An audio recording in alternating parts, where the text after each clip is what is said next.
Stay home when you are sick. Cover your cough or sneeze. Clean and disinfect frequently touched objects with household cleaning spray. For more information, visit cdc.gov/COVID-19. This message brought to you by the National Association of Broadcasters and this station. Cancer is a big idea for a small child. She dreams of being a figure skater. We're trying to figure out what to do next. Each school day, 2 classrooms of children are diagnosed with cancer. The doctor said there's hope. I'll be brave, Mommy. If I could just take her place. It's okay, Daddy. Only research cures childhood cancer. Give today. You can help fund this life-saving research to conquer childhood cancer. Visit curesearch.org today. Kiss 107.1 is WTLZ Saginaw with Steve Harvey in the morning and simply the best R&B all day. Take us everywhere. Your smartphone, in your car, to work, or live at KissWTLZ.com. We're Kiss 107.1.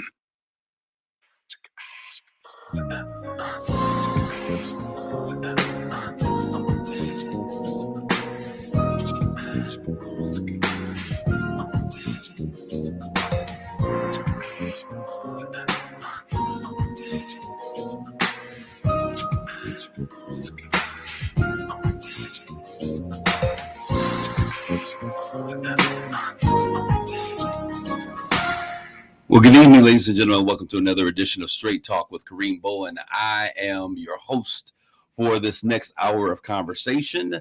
I got in the studio with me the main man, the Rob Father. Rob, what's good with you? What's crack-a-lacking? I'm good, man, as usual. I'm good. Nothing new happening in the world. Well, I'm feeling better, from last week. Yeah, I see the mask is gone. Rob, it's crazy because I had another encounter with COVID. Almost an exposure. Wow. But I tested it and I was negative. I was great about that because I've had COVID 3 times and have not had symptoms whatsoever each time that I contracted COVID. I praise God for it. Thank God for the immune system. Got the antibodies. I have also had the vaccination. So, hey, praise God for those. Vaccination and the boosters as well. And the boosters, right. Because when I was going out the country, I was like, I'm not taking the chance of getting sick somewhere else, and they gonna decide how I'm gonna get better, or keep you where you are, or keep me where I am. I'm not trying to shelter in place in a foreign country. Absolutely. But for those of you who are showing up in the social media streams, shout out to Sarita Hope Oaks, Geraldine Bourne Walker. Mama, what's good with you? For all of those who are continually listening, we certainly thank you for your continual listenership. We certainly want you to like, tag, and share this conversation. Today's conversation, we're going to talk about the state of the public education system, Rob. I don't know, you must be under a rock, but there was a situation that has gone viral with a teacher and a student.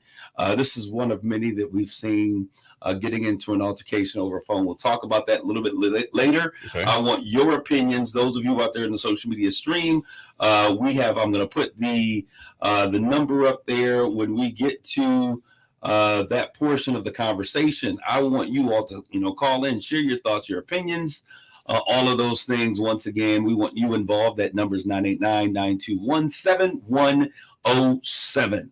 All right. And we want you to get involved because we're going to talk about this. And so one of the interactive features that I really enjoy is being able to not only see your comments on social media streams, but also being able to connect with you. For those of you who like to call in and give your thoughts, your opinions, we trust our audience, and I trust the Rob Father that if you get out of hand, he's going to lock it down. Yeah. All right. So, let's get into it because we got a lot to talk about. There is a lot. Rob, I didn't realize how much we needed to talk about a number of things. So we're going to get right into what's on my mind. Rob says, I never know what's on your mind. It's probably a good thing because you knew all the things that were going on. I come prepared as best I can. Be ready. But okay, so now I'm sure you guys have heard about Jonathan Majors. Jonathan Majors really was this up and coming golden child. We've seen him as the nemesis, the brother and nemesis to in the Creed movie, opposite of what's that guy's name? That is the star of Creed. I forget. Jonathan. What's the guy's name? Now I got brain fart. You know what? Well, yeah, but that dude that everybody knows. The girls go crazy. Y'all know his name. Michael C. Jordan. Michael Jordan. Is it Michael Jordan? Yes. Michael B. Jordan. Michael B. Jordan. Michael B. Jordan. All right. Not C. Jordan, but B. Jordan. Right, B. Jordan. Right. Not the basketball player either. Different person. But anyway, so you all have seen him in that. You've seen him in Lovecraft Country. He had a great part coming up in the Marvel Kang the Conqueror coming up. Rob, there was an allegation, and sisters, I want y'all to get into this conversation. Actually, let's have this conversation. There was an allegation that took place. I guess it's been about a little bit over a month now or so. About 2 months ago. About 2 months ago? Well, early March, late February, early March. Okay, so you know the allegation. Yes. It was one of, I don't know how, it's not sexual abuse. It was one of domestic abuse. Domestic abuse. Right. The domestic abuse, saying that there was some scratches and cuts and being choked by the neck. Right. Those kind of things. Y'all go see where I'm going with this conversation. Interesting, that came out right after they showed pictures of Michael Jordan and Jonathan together. Absolutely, and they had been doing their circuit, pushing Creed and those types of things. Yeah. So here's what seems to be, in the process of being blackballed by Hollywood. And I want to have this conversation because I want to bring this conversation just a little bit closer home if we can, as we get into it. Everything is going crazy. I mean, with this situation, 2 major U.S. Army Act campaigns dropped him. Millions of dollars there. Talent manager has dropped him. Valentino, when you think about the Met Gala, has asked him not to attend, Rob. Ouch, that hurts. Texas Rangers, they removed him from their campaign. Walter Mosley's The Man in the Basement, which was one of the productions he had coming up, no longer taking place. Biopic Otis, of Otis and Zelma, no longer happening. Remember, he was supposed to be the leading man for the One Night in Vegas Dennis Rodman story. That doesn't seem to be taking place. So the allegations have been proven true then? Because... No. Okay. And I understand, and this is why I want to have this conversation. Gotcha. All right. Because the allegations have not been proven true, and in this country, we are innocent until proven guilty. Now, I want to have this conversation because I think this is interesting. I went to see Creed with my brother, and my brother's like, oh, this guy has great talent. He's got great range, like even better than Denzel. So I'm checking out movies. I'm like, this dude does have amazing range. Yeah, I've seen some of his earlier work. I didn't see Creed, but I see some of Jonathan's earlier work. Yeah, I went through it. I was just kind of just pulling it all in and watching it. And I'm like, this guy is an amazing actor. But every time I would see him live, I was like, something off about this dude. And I'm not trying to put no judgment on nobody whatsoever. This is exactly what our conversation was. I was like, he seems like he might be a little volatile, like something is not good. I promise you. I said this, and this is before any of this stuff took place. So when that took place, I was like, come on, bro. No, not really. Let's pull it together. And so that happened. And then, immediately the woman comes out with a different story, and she says, you know what, I recant my story. This wasn't true. I was just upset. And so I was like, okay, there may be hope for my brother.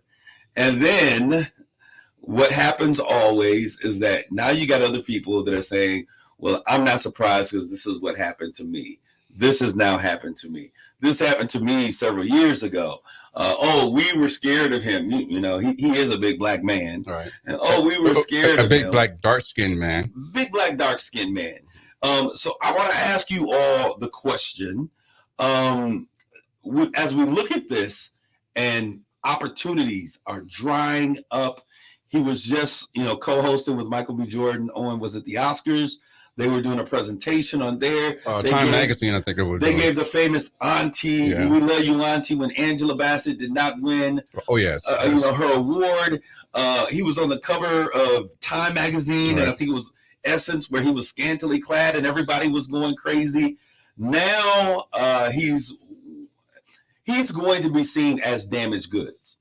And it's unfortunate, because even if he's exonerated and found innocent on all of these charges, because of the fact that in today's society, as a dark, big, black man, you get buried by the charges before you even have your fair day in court. He's fitting the long-held stereotype about dark-skinned black men who are either muscular, particularly muscular or well-fit, not necessarily those who are overweight, but those who are muscular and tall and he's fitting that stereotype I've known since I was a child.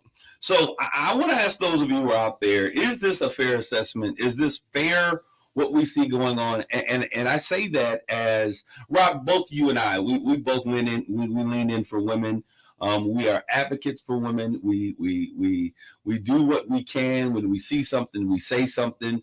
We are anti-abuse, anti-violence, anti-everything as it relates to not just women but everybody. Right. You know. So, but is what we're seeing is this fair? What we're seeing with this brother as it relates to him and his career? And I want you guys to put it in the stream now. As we add a little complexion to the conversation, Pardon the pun, or lack thereof. I've been looking at. I've been looking at some different comments because I'm really curious as to how people would play this out. And at first, I thought, he's kind of like becoming one of Hollywood's favored. He was kind of moving into his Will Smith-esque, and it's kind of hard once you get into that space. They give you a couple passes. Bruh didn't get a single pass. He's being cut all the way around. Is this fair? Is this how we should handle our celebrities? Do you think that there's a problem because he is a chocolate brother and his the silence was intended, and the lady who has been making these initial accusations, is not a woman of color? And we understand that, Rob, there are many times that we shouldn't have been looking in their eyes. We look at Emmett Till, things of those natures. It's a different day now. Brothers can date. You can date who you want to. But is there a occurrence of these kinds of situations?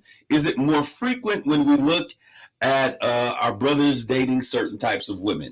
Rob, what are your thoughts? I'm going to get in trouble for saying this. But this is just me. This is not Alpha Media or any staff members. The opinions that are expressed are those of Rob, and exactly. Not Alpha Media. Go ahead. But I think a lot of this has to do with the Me Too movement, and while I respect a woman who has who make accusations of being abused or whatnot, I think a lot of them take advantage of that Me Too movement to their own personal advantage. And if they have an opportunity to get back at a person, male, or black or white, or whatever color that person may be, they're going to do that. If for no reason to be vindictive. I cannot say that this woman who is making the accusations against Jonathan Majors is correct. I don't know the history of that. But then again, I'm giving Jonathan Majors his due because, again, I'm a strong believer in you're innocent until you're actually proven. Where they do that at, though, Rob? Where they do that at? I know they don't do that, but big black dark-skinned men. But see, again, I face the stereotype situation. I'm a little bit lighter than darks, but I have dark people in my family. Well, more light people in my family, thanks to my great grandmother. Rob, y'all light-skinned people. Y'all don't understand what it's like to be brothers like us. But I've seen it all repeatedly, and I said this. And I first saw the story, and I checked it out. I read everything. I even read the transcript, the text that the woman sent to him, apologizing or explaining herself more or less. And I said, you know what? I'm going to wait to see. The jury's going to be held on this because it's easy to get caught up into the court of public opinion. That's kangaroo court. It's easy to be caught up in all that. Well, if you remember, we were talking at one point and we brought up the concept. Cherise Steele Phillips says consequences rightfully so when you're a public figure. Unfortunately, blacks are held to a higher standard of conduct. Now, I want to get to this. It's going to be interesting. Bridget Pryor, what's going on, Bridge? I love your belated happy birthday and all that other good stuff. I don't feel it's fair, innocent until proven guilty. Not for the black man. Right. That's what I'm saying. Right. What's going out there, Rosa Williams? Mama, how you doing? But Rob, that's exactly what I'm saying. Now, this is the interesting thing. Well, that's what. Quick. That's why it was so hard on Barack Obama. Now, had Barack Obama been a dark-skinned brother, Barack Obama wasn't doing. I'm just saying, just using it because I was looking at this. I said, well, what if he'd been dark when these accusations come up? He would have been president first of all. Let's talk about that. Yes.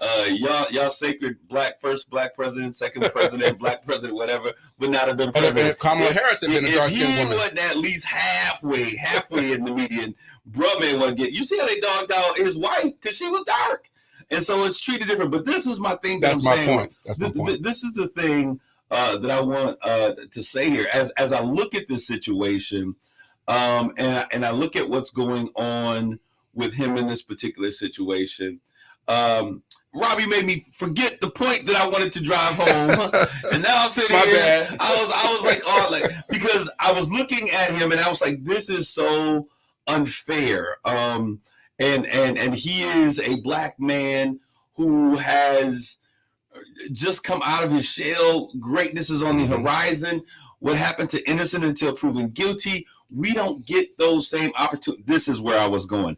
We were talking about a book once before, White Fragility. And I don't remember Angela, somebody, whatever her name was. But anyways, y'all have heard of the book. Robin, what's her name? I forget her name. But okay, then don't give me half the name, Rob. Come on, my man. But anyway, so Angela, or Robin, whatever her name is, she wrote the book White Fragility, and she had a chapter in there that was titled White Women's Tears.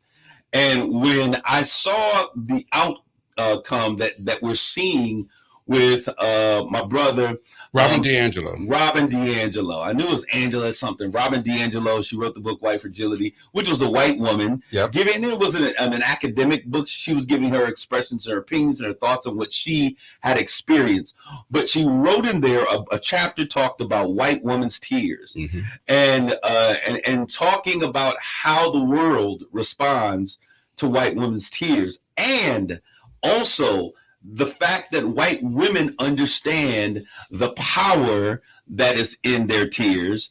So that's why they use them when it is effective. We saw that with the situation with this lady who had the dog in Central Park, and Brumman was like, could you put your dog on a leash? The whole Karen incident. She said, look, I'm going to call the police. She starts crying, white women's tears, the police are going to come.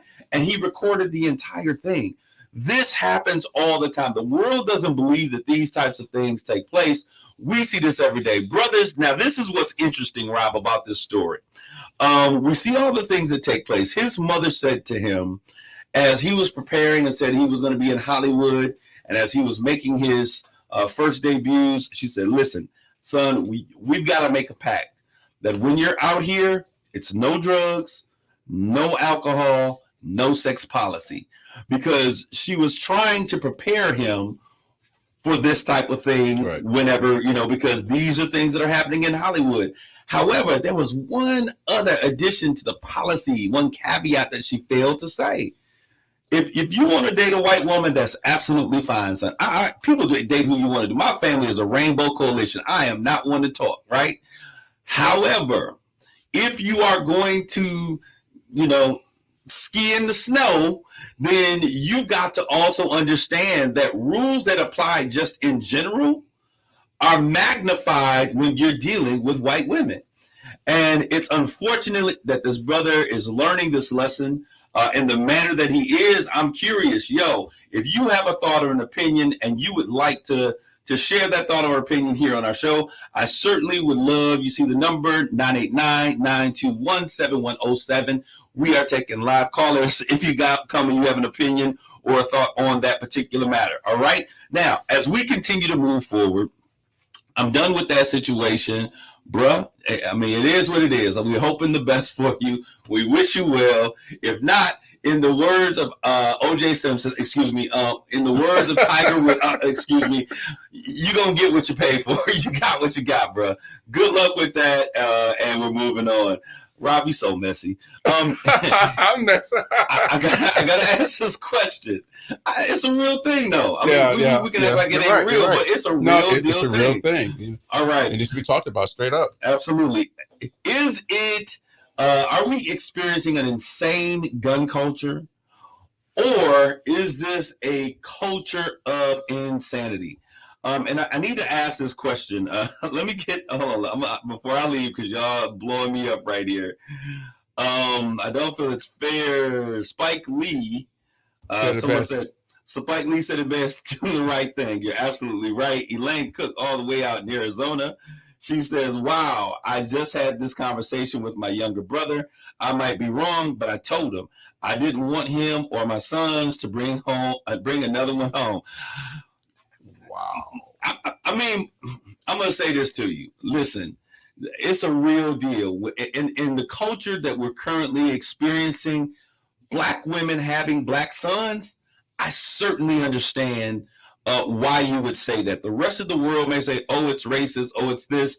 but I certainly understand why you may feel that way. I mean, people gonna love who they love. Go ahead, Rob. Let me amplify what Elaine Cook's saying now. While I'm an advocate for anyone marrying or dating whoever they want to Absolutely. date, my son happens to be dating a white woman, and I've met her. She is on point.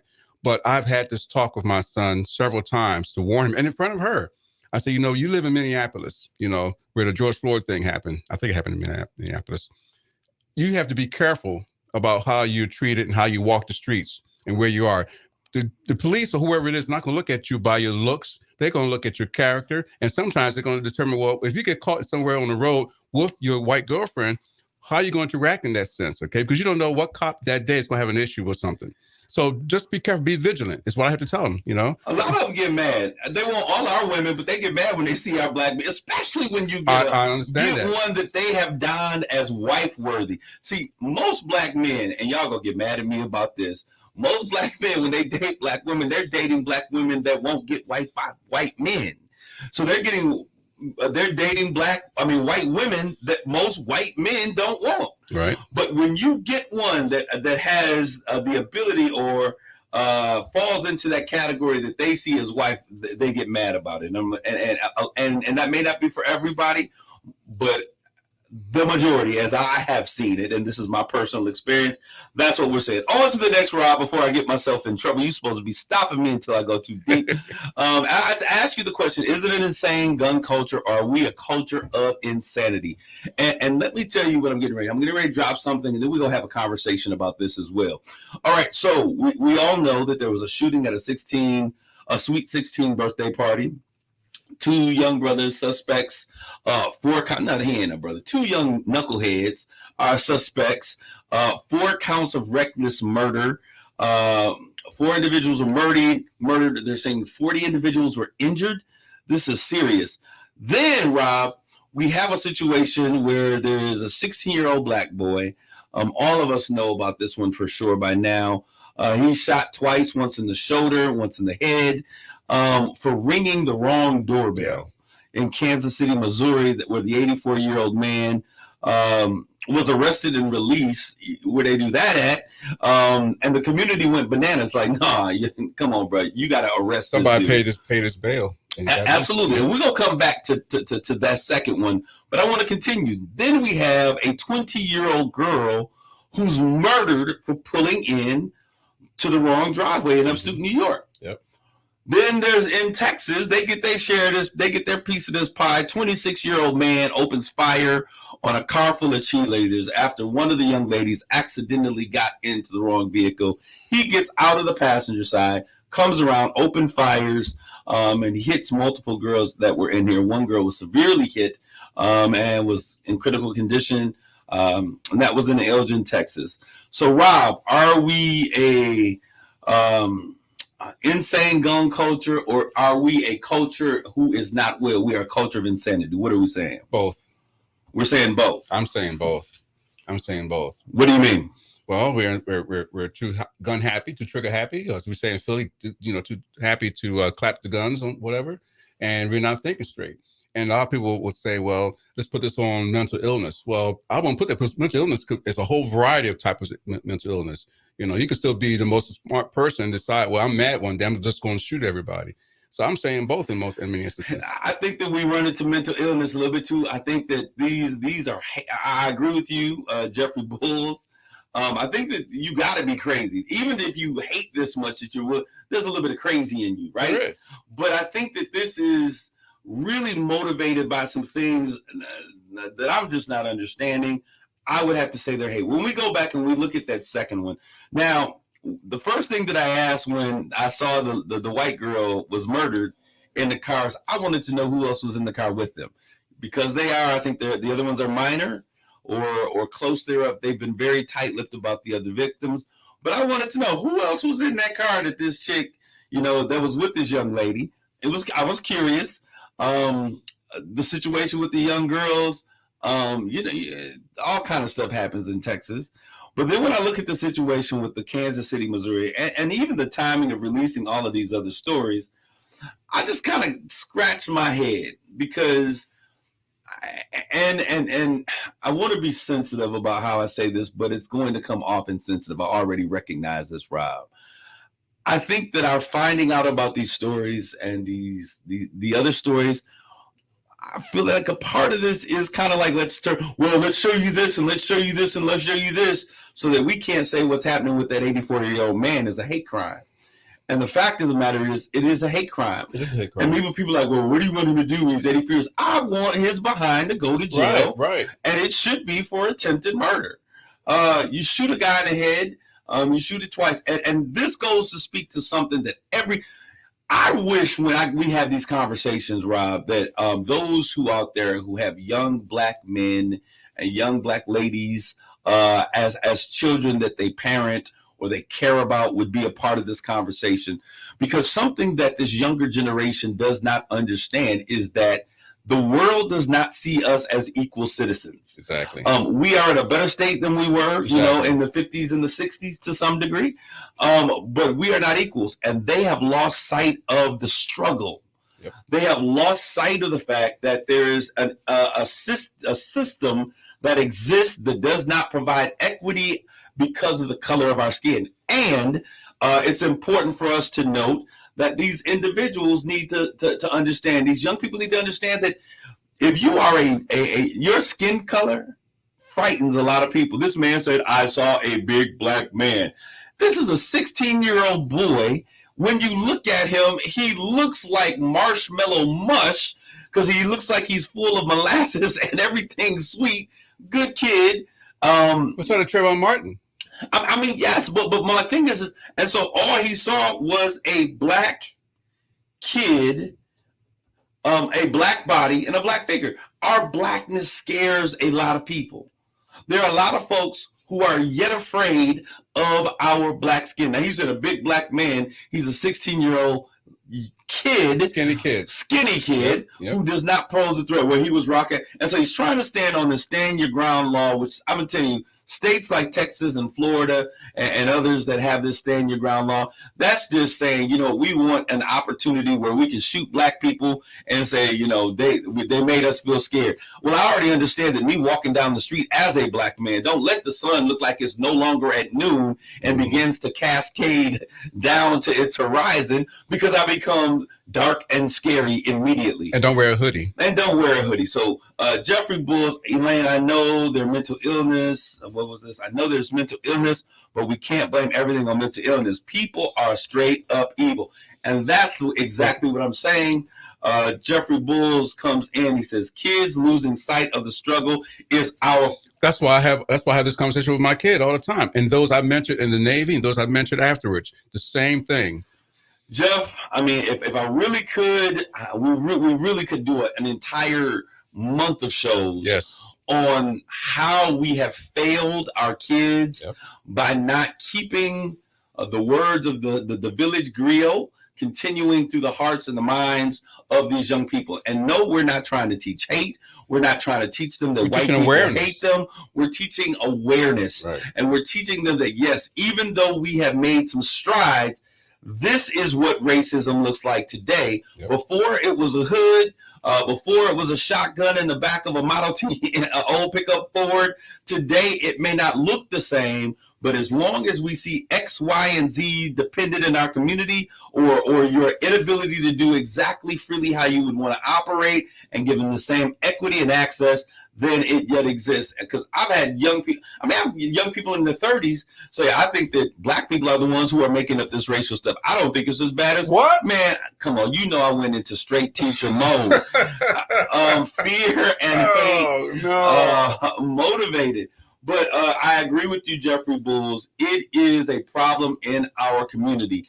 We do what is, when I grew up, Robin, I'm going to say this, and I've said this before, but it's important.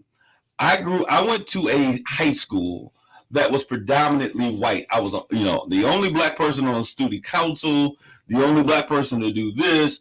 I think I was the second black. Tony Carson beat me to the thing. I think he was the first black homecoming king. And a couple of years later, I came through as the second black homecoming king that they had ever had. The blacks were all on the basketball team. All the blacks were on the football team. I mean, this is stereotypical. Right. when we got to our educational systems, I think I was one of myself and another young man by the name of Troy Well were the only ones that were in maybe a Justina Weston. Three of us were in the advanced math placement classes, taking pre-calc and that type of thing. But what I saw was, and this bothered me, when we got to our history class, we talked about Reconstruction. We talked about the Civil War. We talked about FDR, all of these things. And in a week, we talked about Frederick Douglass, Harriet Tubman, and Martin Luther King. Mm-hmm. And that was the extent by which we were given an education in the white school system about what it meant to be a Black man and our contribution and the things that impacted who we were as Black people. Now this is the problem. So when I got to Michigan State, I had to educate myself. So I took classes on the African experience, the plight of the Black man, and I empowered myself with those things. I came a bit radicalized as well when I thought I was going to become a Muslim. That's a whole other conversation. My family was running around calling me Malcolm Farrakhan, but it was just the fact that so much of who we were was hidden, and I was mad about it. We see that same anger about being hidden, the things of Blackness being hidden, and our young people are angry. But this is the thing that gets me. We got folks graduating from all Black schools, still not being told the story of the plight against the Black man, the plight that was, the plight that exists and yet remains. The struggle is not over. The struggle has changed. So they want to understand CRT and critical race theory. Man, DeSantis is down there talking about critical race theory, and our own kids don't understand the basics of what it means to be Black in America. And so I think that they're banning right. And that's what they'll do. You know, when a person, I always was taught, Rob, Jeff Bulls, you make a great point. Now they're banning books.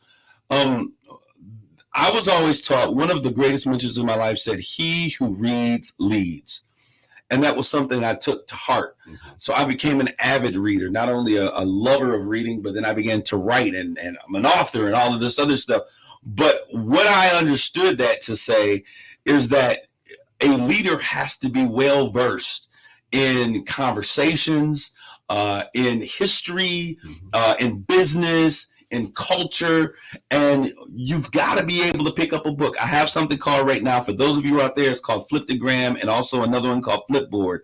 And what they do is they pick the most pertinent topics of the things that I find most important, whether it's business or religion or relationship or training or communication, and it brings articles every single day to the forefront of my phone so that I can make sure that I'm continually reading. Rob, I think that when we begin to read, we keep our mind afresh. People say, how in the world do you know so much about so much? Because I'm always reading. And so we've got to get our kids back to a place where remember Riff, Rob? Reading is fundamental. I mean, that has completely gone. Book fairs. I always say, the more you read, the better writer you are, and the better writer you are, the better speaker you'll become. So, you know, they all work hand in hand. And those, you can tell by the way people communicate sometimes, that they don't read very much or speak very well because they don't read. So going back to the 16-year-old boy that was shot by this 84-year-old man, a Black man now cannot jog down the street.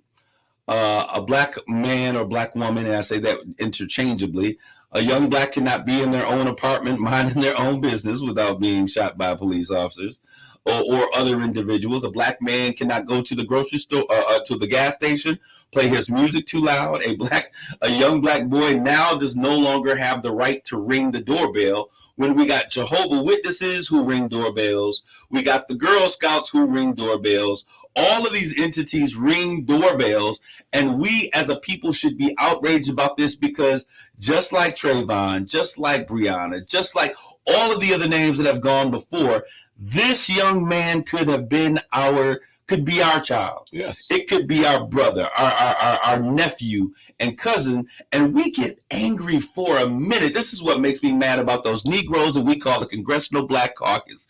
Them jokers, we need to change it up. We've got to begin to create, and this is why I love what Jeff Bulls is doing, and why he got the clown, the Star Award on a couple weeks back, or we were giving him some shout outs, was because we have to change people. Politicians should not be lifetime politicians. because after a while they become played by the system, and then it becomes a self-interest kind of thing. Get them in while they're hot, and then we should be preparing the next ones that are coming so that we can make some waves. All right, Rob, I'm off that soapbox. I got to go to the next thing.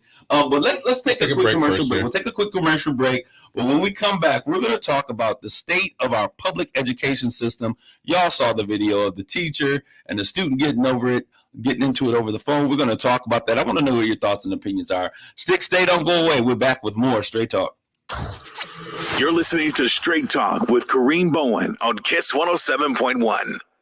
Spring has sprung mid-Michigan, and business is blooming. That means you could turn over a new leaf in a nicer, newer car. Ryan Wasik here from Bell Wasik GMC Buick, home of the lifetime warranty. And I'm so excited about spring, I wet my plants. So come celebrate with me, and I'll give you up to $4,000 more than Kelley Blue Book value for your old ride based on the price of the car you pick. If the bloom is off the rose with your current ride, you could get way more than it's worth. Do other dealers rake you through the mud over past credit mishaps? We're rooting for you. We weed out the banks that don't want to approve you. So bring me your old ride, and you could get up to $4,000 more than Kelley Blue Book value based on the price of the car you pick. But hurry, this deal will get picked over soon. I'm Ryan Wasik, and I'm your dealer for the people. See all the cars at RyanApproved.com. That's RyanApproved.com. Credit requires bank approval. Vehicle purchase price determines actual trade allowance. Negative equity may be refinanced. Offer absolutely ends April 30th, 2023. Save more at Meijer with M-Perks.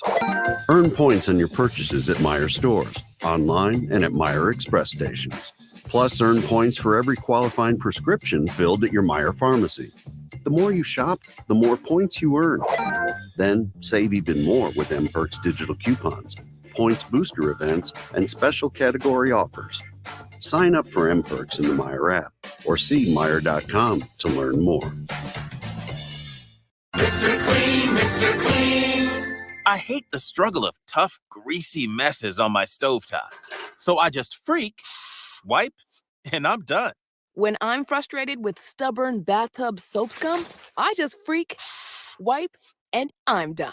Mr. Clean Clean Freak delivers an innovative cleaning experience with a powerful deep cleaning mist that starts working on contact to break down tough messes in seconds. Just wipe, done. You're listening to Straight Talk with Kareem Bowen on KISS 107.1. This is Kareem Bowen with more Straight Talk. We are back. And for those of you who are listening to us on the radio, we certainly thank you for listening in and being tuned in on a regular basis. Those who are listening via our social media stream, please like, tag, and share this conversation. Always know that you can go to kisswtlz.com and find this podcast and other podcasts in their entirety. Rob, also give me that commercial. Where else can they find this show?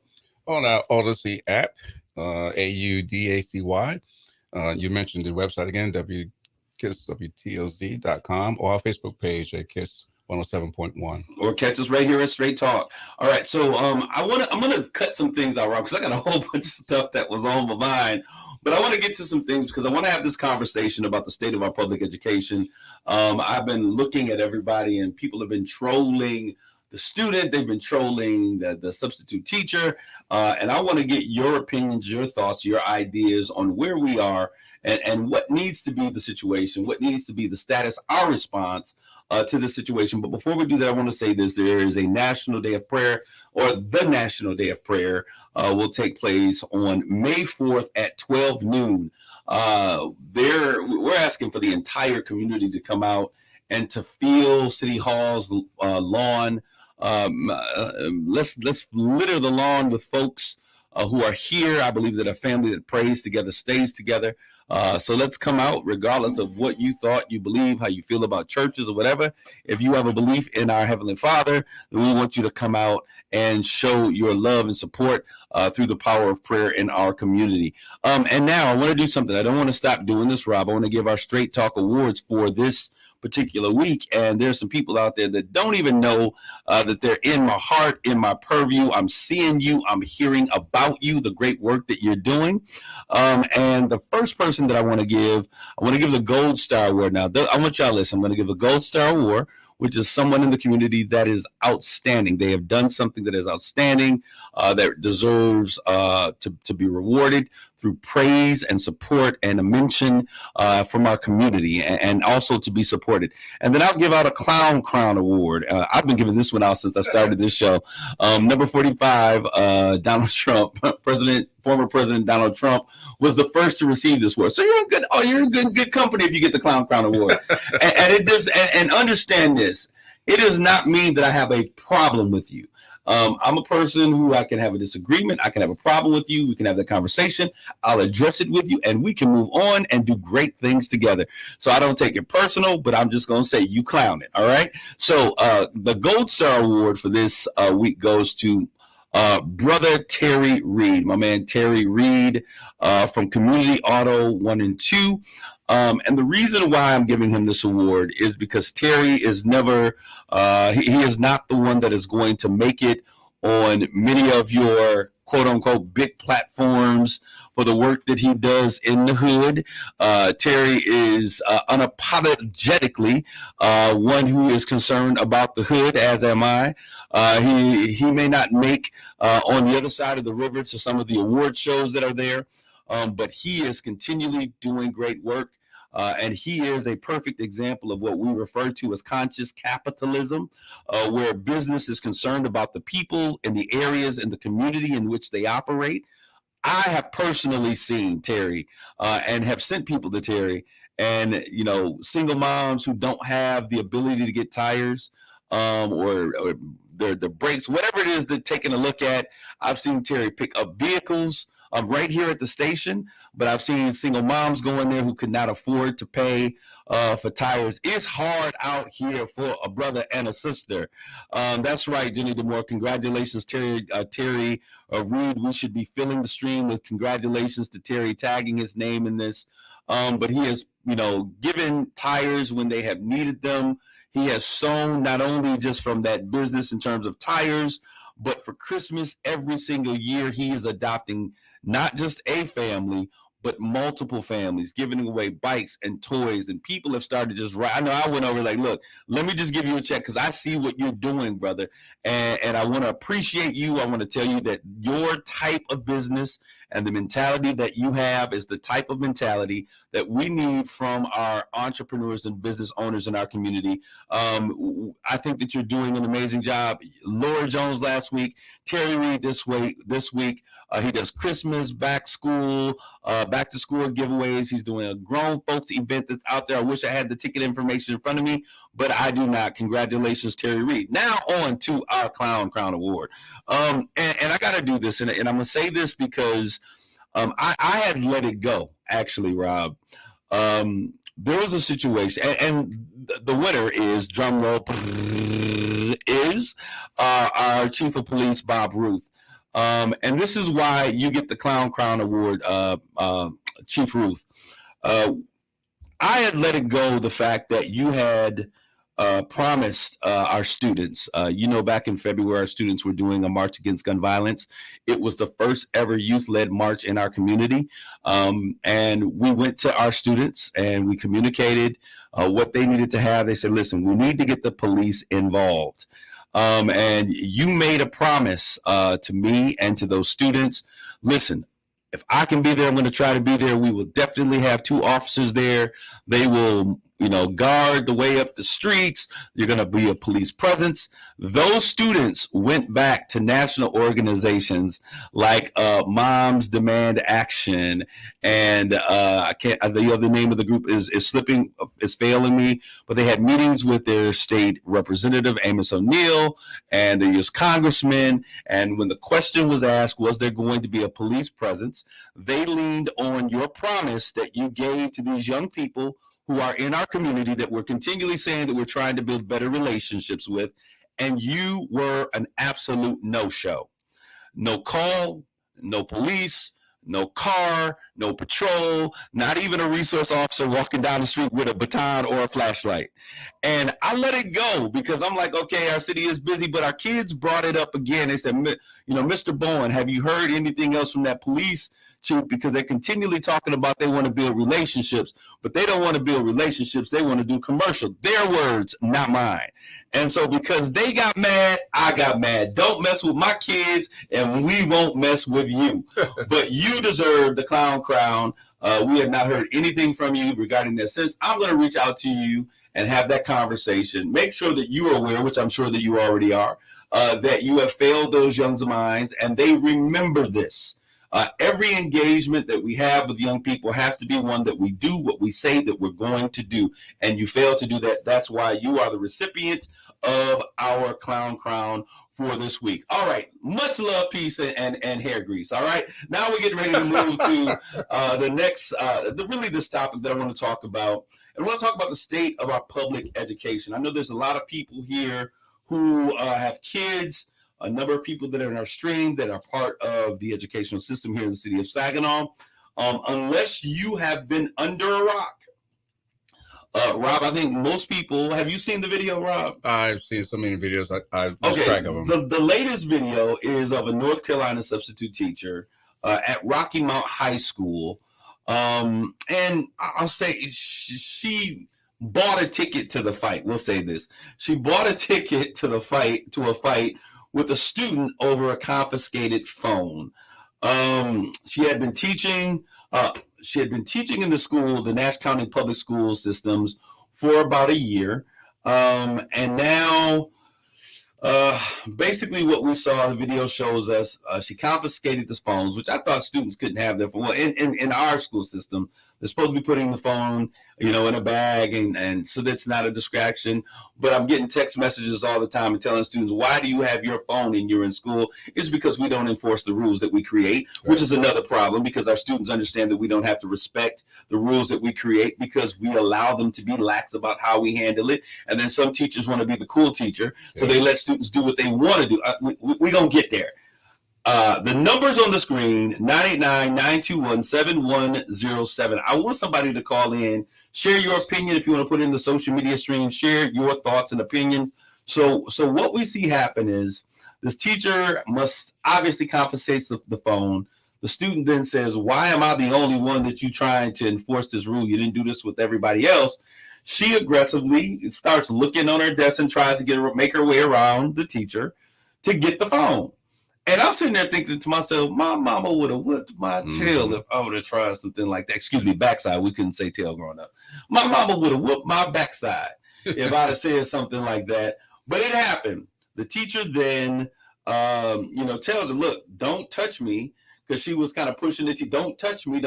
After a couple don't touch me's, it was kind of hard for me to see who's won first, but she was all up in her personal space. The young girl finally makes a clear swing at the teacher. The teacher then responds like, hey, yo, if we're going to do this, this is the limelight back in the 80s. We're going to make this thing do what it do. And they get into a brawl, and all you see is the student, teacher. She had a great block game. She was blocking some punches coming in. The girl pulled the teacher who had braids on top of her head, pulled them out. Some of the braids came out. And you see them fighting on the floor. Now, this is also a part of the issue here, because as this fight is taking place, said substitute teacher is now being, and that's what I want. I want to hear what you have to say, Jeff. I know that you've had some opinions on that. If you'd like to call in, give us a call, 989-921-7107. She then has no undergarments on, and the students continue to film this thing while the teacher's whole behind is in the air, uncovered nakedly before these students. So I want to know what your thoughts are. Working with students, I do understand some of the challenges that exist. And I need to ask the question, is there a student problem? Is there a teacher problem? Is there an administration problem? Or is it just about bad parenting and we got a parenting problem? Let me know what your thoughts are. Saginaw Cap says the student was wrong. Teacher was worse. The adult in the room must be the adult in the room at all times. So I understand exactly what that means. And I think there's a lot of people who may share that sentiment. I want to follow up with this question to you, Mr. Saginaw Cap. Yes, the student was wrong. Teacher was worse. The adult in the room must be the adult at all times. At what point Because I'm going to tell you something, Rob. When I was a kid growing up, my uncles, as they were teaching us to be young men, they said, if you step to a man like you a man, you going to get whooped like you a man. Right. So we understood, like, if we can't take you, we got to size that up before we start this thing. Let me add something here, though. Go ahead. Now, we're still talking about gun violence in America. They're still talking about arming teachers. Now, what if this teacher had whipped out a gun and shot that student? Something to consider. And in Florida, is it a stand your ground because she felt threatened? I mean, so my question is this: is this a parenting problem? Are we not expecting enough from the adults in the room? Many of the parents as of children said. I mean, honestly, that's a real question. Right, I know, but because I know a number of people have said, if this student comes to me and they aggressively are dealing with me and pulling my hair and punching me, I have every right to defend myself. I need to know what is the village saying about these situations. Now, Rob, one thing that I would note is that this video of this woman, she is not the only one, but I have seen her take to social media and she's responding to it. And you know, folks are feeling both ways about figure out. My producer's trying to tell me how much time he can't figure out which fingers to put up to make the numbers right. It's 2 shows going on here. Okay. But I want to know, and I would love for somebody, if you would like to call in, as we said, 989-921-7107 to give us your thoughts and opinion. Rob, is it a teacher problem? Is it a parent problem? Or are our students out of control? Which one is it? I'm going to say, well, as a parent and responsible parent, it's a parent problem. Unfortunately, a lot of our parents today are still children. They weren't raised right.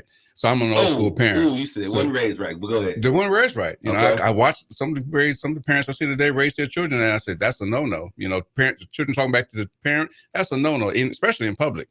So I think a lot of it, and the parents are not teaching their kids do well in school as you would at home.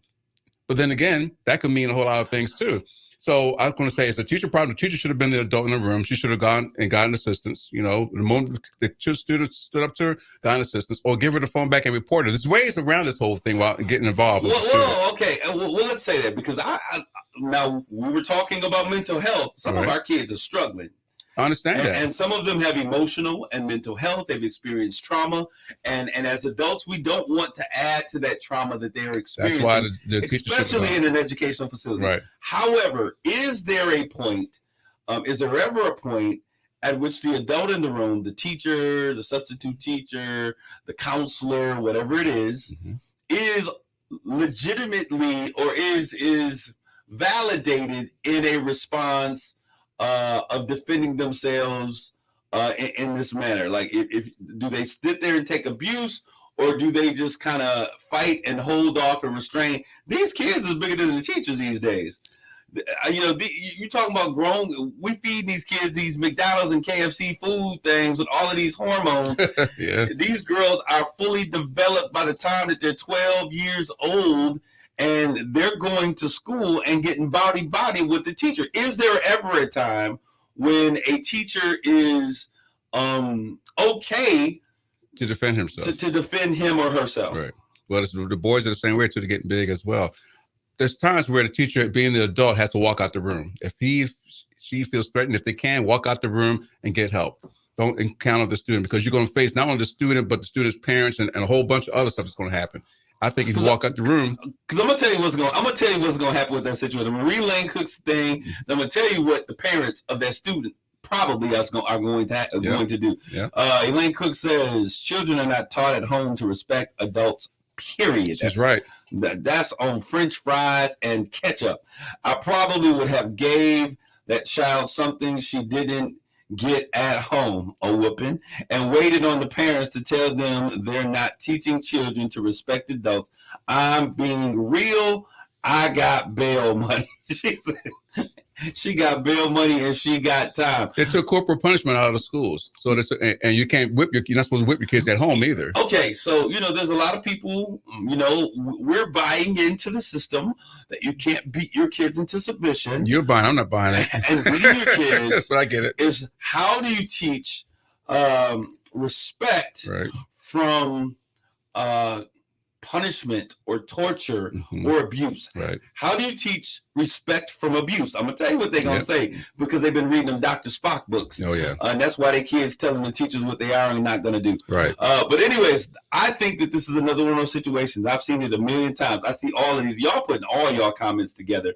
Let me read your comments, but I think that this is a situation that I've seen a million times. The girl's gonna go home after the principal calls, and the parents gonna be, the mama gonna be, and the cousins That's and right. the aunties All gonna be looking up for the teacher. Yep. They're gonna be ready to jump the teacher because their child was disrespectful. Now, I don't want you putting your hands on my kids either. We get that point. But let's see what these comments are saying. Sharice Steele Phillips, the teacher should have taken the high road, walked away, and let administration handle it. That's what I said. That teacher is probably a parent. So what example has she set for her children in addition to the rest of the class? Not to mention, we have to have teachers. And I say this about police officers, and I think that this is true. Our kids are already traumatized. If you can't cut the mustard, get a new profession. You should not work with kids if you cannot understand. The kids sometimes will drive you up a wall and back down the other side. Let's pull it together, all right? Saginaw Cap, the incident highlights an issue with substitute teachers. Absolutely. They've not been trained. They don't have their certification. They just sitting there babysitting. And when I was a kid, we took advantage of our substitute teachers. And I think that is because she doesn't have any real authority, is how we looked at it. You're absolutely right, Jeff. They are allowing untrained folks who have no teaching credentials to sub. Real teachers have actual training in de-escalation techniques. The teacher escalated a bad situation and made it worse.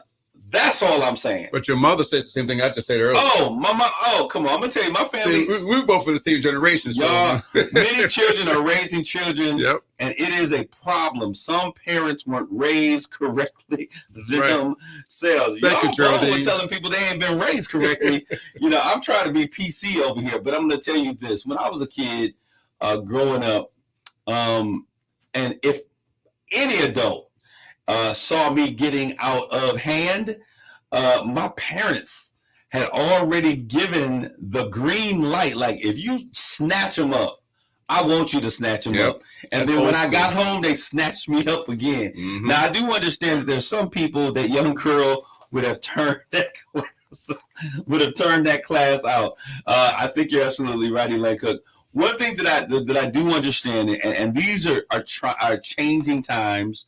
They're also trying times, but we're living in a time right now where there's a number of things that are happening, Rob, and I see this as it is almost like a perfect storm. Oh, yeah. We have now a generation, multiple generations, and this is what a number of our listeners have been alluding to. We have multiple generations of folks who were 13, 14, 15, 16, having kids as kids. Yep.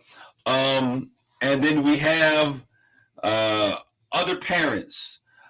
Terry Reach, Jenny DeMoore is saying congratulations because you received our Star Award here for being an outstanding community, our Gold Star Award for being an outstanding conscious capitalist in our community, caring about the community through your actions and through the efforts that you do in your community. So that's why she's saying congratulations. There were a number of them out there in our circle.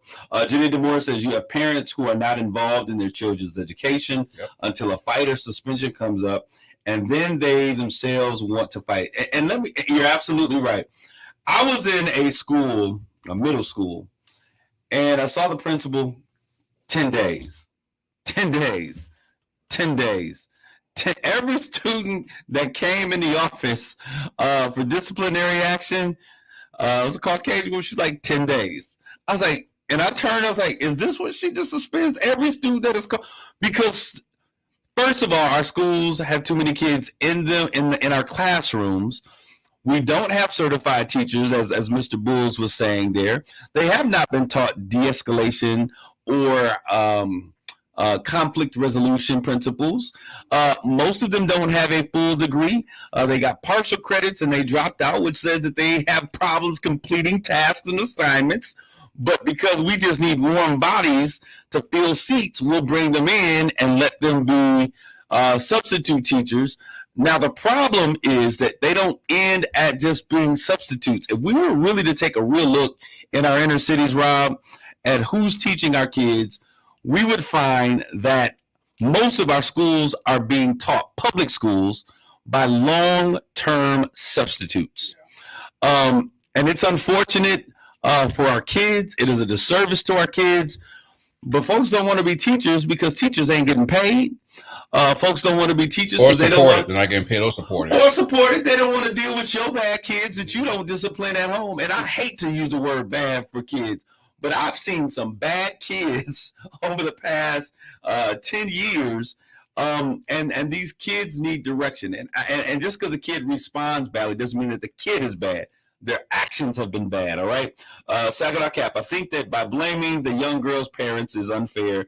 There are kids who come from great homes who will get outside themselves. Why? They are kids. We don't really know what her home life is like. Now her parents are put in front of street, and they're probably doing the best they can. Well, you're absolutely right, Jeff. We think that may be a great thing. However, accountability has to be taken by everyone that's involved in this particular situation. And so parents, pull out the belt, stop reading Dr. Spock books. We're going to have to take a leave of absence here. This is such a short time for great conversations. Thank you guys for tuning in. We'll see you guys all next week with more of Straight Talk. God bless you all. Grace and peace. You've been listening to Straight Talk with Kareem Bowen on KISS 107.1. The views and opinions expressed on Straight Talk with Kareem Bowen by the host, its guest, or call-ins